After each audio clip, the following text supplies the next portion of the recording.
The next chapter, ikhwan, is the Kabiratu At-Thaniya Ashra.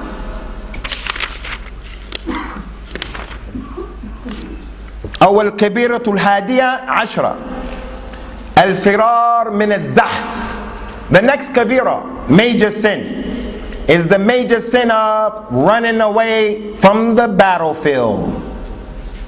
Running away when the Muslim engaged the kuffar in the jihad of al-Islam. It is a sign of weakness, and it is a sign of being a coward. He told us sallallahu alayhi wa sallam, sharru ma fi rajul shuhun hali' wa jubun khali'. The two worst characteristics that can be in a man, the two ones that Allah doesn't love, that are against this religion, is for a man to be extremely stingy. Not only is he stingy, but he's worrying about what other people have.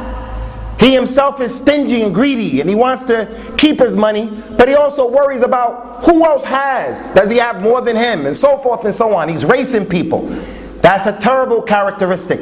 And the second one, jubnun khali', is for a man to be a coward, to the point where it is as if his heart is out of his body. He doesn't have a heart.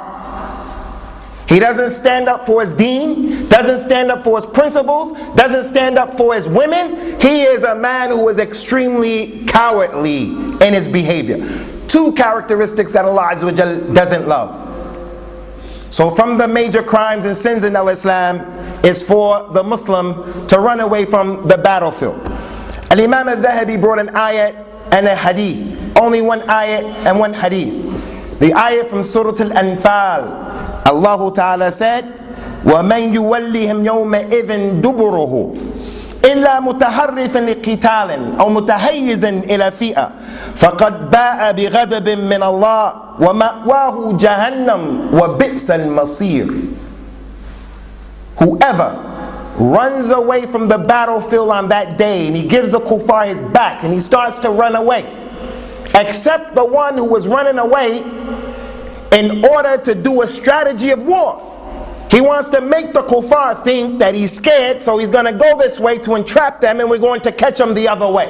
That's permissible. That's not running away. Or the one who runs away in order to connect with another group of Muslims. He's fighting and they're losing the war. We're going to lose the war, as it happened with Umar radiallahu anhu. And the Muslims were fighting in Persia, and they were losing the war, and they didn't run away. When Umar radiallahu anhu heard about it, that they got killed on the battlefield, he said, only if they would have come back, I would have been the mutahayyiz ila fi'ah. I would have been the one who they were coming to. So if the Muslims are losing and they run to get with the Muslims to support them or to get strength from them, that's okay. What is not permissible is for the Muslims to drop their weapons and just to get into the wind and to give their backs to the kuffar. And Imam At-Thahabi brought that ayah. There's an ayah that precedes it. I don't know why Imam At-Thahabi didn't bring it, but Allah Azza wa Jalla said, Ya ayyuhal ladhina amanu idha laqitum alladhina kafaru zahfan fala tuwalluhum al-adbar.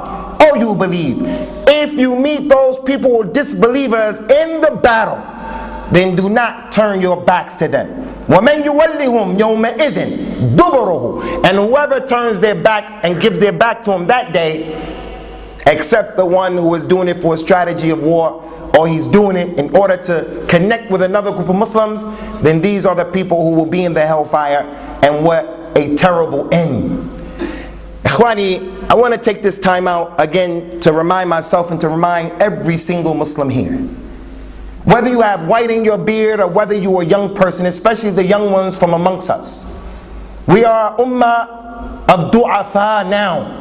Al-mu'min al-qawi khayrun wa ahabbu ila Allahi min al-mu'min al-da'if. The believer who is strong physically, not in his iman, it's not talking about the iman. He is physically strong.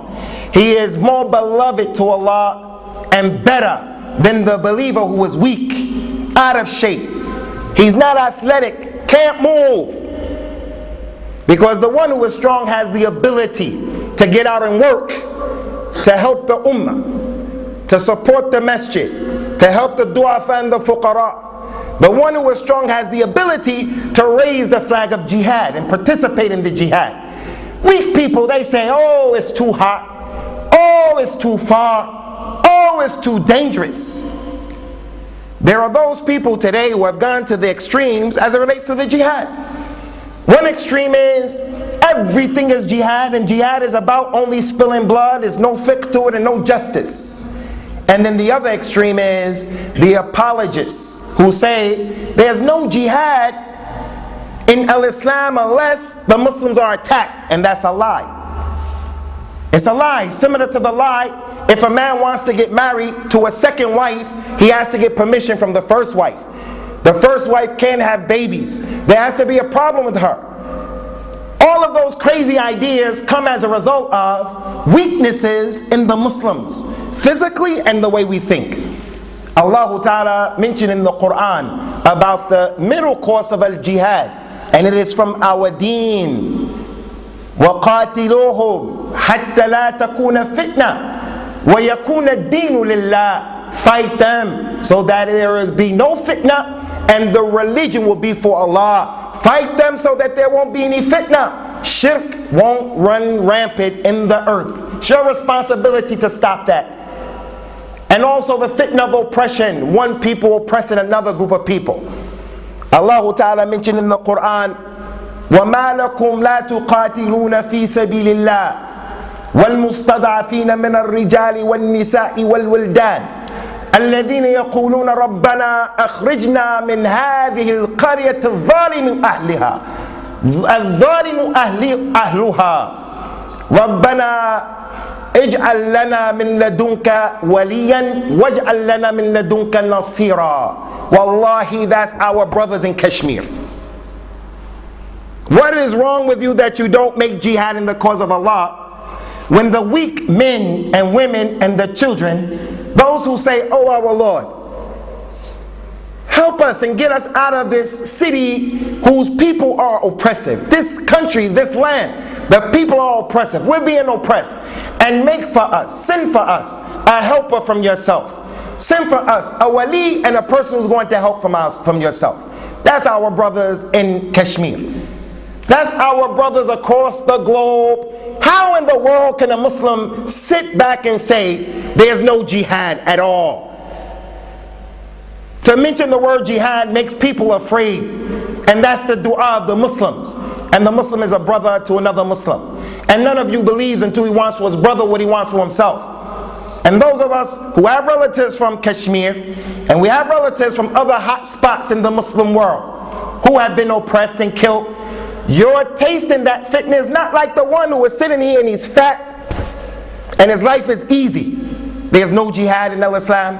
It's our responsibility, ikhwan, to protect the Muslims. He told us in the authentic hadith, sallallahu alayhi wa ala alihi wa sallam, inna abwab al-jannah tahta thilal al-suyuf. The doors of paradise are under the shade of the swords. So the swords of jihad are above the Jannah, the abwab of al-Jannah. So is it permissible for any speaker, any khatib, any alim, any Muslim to come today and to say there's no jihad when the swords of al-jihad are above the abwab of al-Jannah? No one says that except someone who doesn't know the religion or someone who is being paid by the kuffar. He told us sallallahu alayhi wa sallam from the authentic Sunnah, ikhwani, ala ukhbirukum bi ra's al-amr wa bi umudihi wa dhirwat sanamihi qalu bala ya Rasulullah qala ra's al-amr al-islam wa umuduhu as-salat wa dhirwat sanamihi al-jihad fi sabilillah. Shall I not tell you people what is the head of the affair and what is the pillar of the affair and what is the highest peak of the matter? Ya Rasulullah, tell us what it is. What is it? He said the head of the affair is al-Islam, the 5 pillars of al-Islam, and the pillar, the amud of the affair is the salah, the best actions that you can possibly do in the dunya. The wajib prayer is better than the jihad, but the jihad is better than any nafil action. And should I not tell you the peak of the matter? The peak of the matter is al-jihad. in the cause of Allah Azza wa Jal. So how is it, ikhwani, that as Muslims, as Muslim men, wallahi, I hate to say it, but it's the truth, we cannot feel secure that we will support each other if there was a real jihad, because we're out of shape and we love the dunya, and we can't even make jihad over our own women not to watch Bollywood films. Wallahi, that's our condition. So I find it utterly amazing that people will come and tell us, assassinate this one, assassinate that one, do this, do that, and wallahi, our ummah are du'afa, and I'm the weakest from amongst them. And this one who's telling me this is on the public assistance.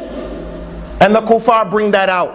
That every single mujahid in this dawla who's talking this nonsense, the first thing the kuffar do is say, we supported him so far, 400,000 pounds, him and his kids. Isn't that haram? Isn't that kufr? Why don't you place on yourself kufr? They asked Rasulullah sallallahu alaihi wasallam about the shaheed, ikhwani. Not to mention about the many adillah of the importance of al-jihad. Inna Allah ashtara min al-mu'minina anfusahum wa amwalahum bi anna lahum al-jannah yuqatiluna fi sabilillah fayaqtuluna wa yuqtalun wa'dan alayhi haqqan fi at-Tawrah wal-Injil wal-Quran wa man awfa bi ahdihi min Allah fastabshiru bi bai'ikum alladhi ba'atum bihi. وَذَلِكَ هُوَ الْفَوْزُ الْعَظِيمُ. Allah has purchased from the believers, every single one of them. He purchased from them their lives and their monies belong to Allah. And that is because they fight in the cause of Allah, so they'll get the Jannah. This is the right of Allah. This is the truth that He wrote in the Torah. So why are we apologizing? Why are we afraid? This is a hot topic. Let me get out of here. I don't want my name on the list as the people who participated in the class about jihad. No, we don't apologize about that. And we don't apologize about plural wives. And we don't apologize about slavery. But we say this is the deen of the truth, and it has knowledge behind it and wisdom behind it. Not the way the sufaha and the juhal are doing it around us. That's what we say to the kuffar. That is not the way some of our brothers are showing it to be. But we also say to our Muslim brothers, we have to embrace this concept that we have to make some preparations of al-jihad.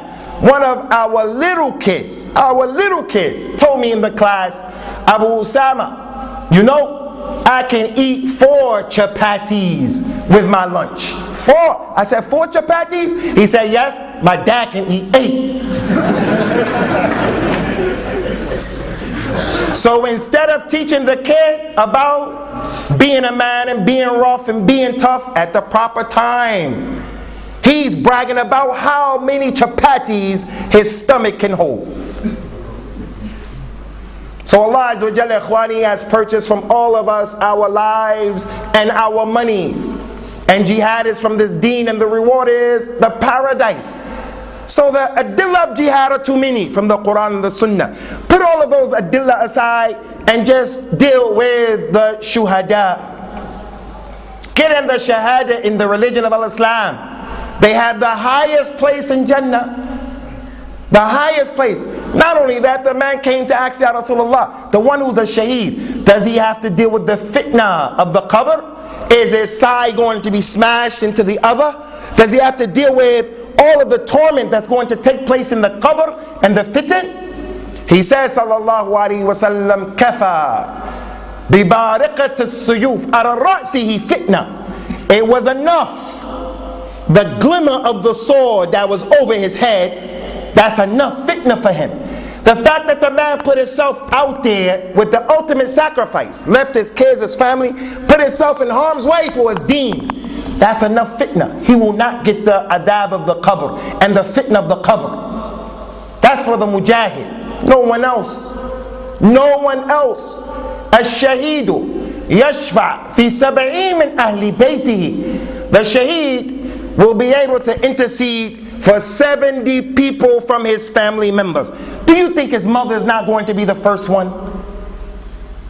So why would the mother say, I don't want my child to learn about jihad, I don't want the father to teach him martial arts. I don't want the father to teach him how to box. I don't want that. I don't want you teaching him, putting these foreign concepts in his head, because if he goes to jihad, he'll die. If he dies, the very first person in the line for the benefit of his shahada and his shifa is his mother, his teacher, his uncle. That's the virtues of that, ikhwani. There's a companion by the kunya of Haritha. She lost her son in the jihad. She was distraught. She came to the Prophet and said, Ya Rasulullah, you know the position of Haritha to me. You know how I love that boy. Now that he's been killed, if he's in Jannah, I'll be patient and I'll seek my reward with Allah if he's in Jannah. But if he's not in Jannah, then you tell me what to do. I want you to advise me. A dalil that the companions were upon the aqidah that was correct. Nobody knows where the next person is going to end up except Allah. Just because our son was a companion and just because he was killed in the jihad doesn't guarantee him Jannah. Ya Rasulullah, you let me know. If he's not in Jannah, you tell me what you want me to do. Rasulullah said to her, sallallahu alayhi wa sallam, as if he was angry with her, Wayhak ya Haritha, wa man akhbaraki annaha jannatun wahida, بل هي جنان كثيرة وإن ابنك أصاب الفردوس الأعلى. Who told you, Haritha, that it's only one Jannah? Woe unto you, who told you that? But there are many Jannat, many, and your son has reached the Jannat al-Firdaus, the highest part. The lady started crying. That's the iman of those people who understood. إن الله أعد للمجاهدين مئة درجة في الجنة. Allah has prepared for the mujahid, whether he got shahada or not, 100 degrees, 100 paradises. And what did he say each paradise was? كما بين السماء والأرض. Each paradise is like the distance between the heavens and the earth. So ikhwani, I say here today, as we say of all of our issues in this deen, we have to be balanced. We have to bring back the concept and the fikr of al-jihad in our homes. I'm going to take my son to the masjid this morning. The wife says, no, not today. It's the weekend. He's tired. La, we have to give him the tartib. We have to give him the tadrib. We have to give him training for jihad. That's a word we have to start using. But how? We have to use it with knowledge. We have to use it with the haqq. The swords of jihad are over. The Jannah, do you think with it being that high, the concept of the jihad, that is going to be low and in the gutter, the way it's being practiced by many of our brothers, mujahidun, za'amu. Another thing, ikhwani, about the two extremes is that don't be surprised. Don't be surprised that those people will take the life of a person who says, this jihad of Usama bin Laden, we are free of it. It's not from our religion. Don't be surprised if they take the life of a person who says that and call that jihad. That's the sickness of the understanding of the Muslims today. That a person will kill you because you said that jihad of indiscriminately killing people who are innocent is not jihad. They will kill you. And that's been their way all the time. The Khawarij, who the Prophet said about them, sallallahu alaihi wasallam, يَتْرَكُونَ أَهْلَ الْأَوْثَانِ وَيَقْتَلُونَ أَهْلَ الْإِسْلَامِ. They leave the people who worship idols and they turn their aggression and they kill the people of Al-Islam. We can't come and discuss an issue based upon dalil. No. You're from the CIA. You're from the MI5. You're from the MI6. You're from the FBI. You're this, you're that. Where's the dalil? Where's the education in what we're saying and claiming? So we want to stay away from the two extremes. The extreme of everything is jihad, and it's not. Jihad is the most important thing, and it's not. And the other extreme of, and this is the majority, the other extreme is, there's no jihad. The only jihad is when the Muslims are being threatened and we go out to save ourselves. That's an extreme as well. Everyone in this place, in this masjid, to some degree and some level, we have to make an effort to prepare ourselves for the jihad of al-Islam, the real jihad of al-Islam. So therefore, what we're going to do, inshallah, next week on Tuesday, we're going to deal with al-jihad and the levels of al-jihad according to one of the greatest scholars of al-Islam, al-Imam Ibn al-Qayyim. In his book Zad al-Ma'ad, for those who have the book, in volume number 3, he deals with the levels of jihad. And wallahi, it's as if he was writing for today.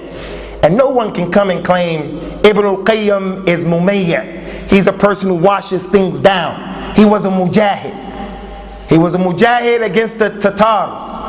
He was a mujahid in that he used to get in prison with his sheikh. He was a mujahid in that he used to write books about jihad. He has a book called Al-Furusiyya.